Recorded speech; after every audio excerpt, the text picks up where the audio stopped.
இருப்பவன் இங்கேயே நிலைப்பதில்லை, யாரும் இதை விட்டு போனவன் திரும்பவில்லை.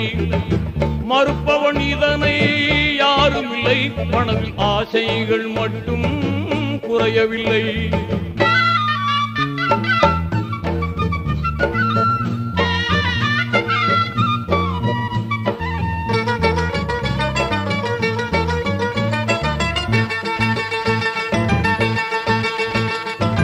பிறந்ததும் பாங்குண்டு தொழுகை இல்லை, அவன் இறந்ததும் தொழுகைக்கு பாங்கு இல்லை. புரிந்தவன் ஆணவம் கொள்வதில்லை, இதை புரியாதவன் அறிவு தெளிவதில்லை.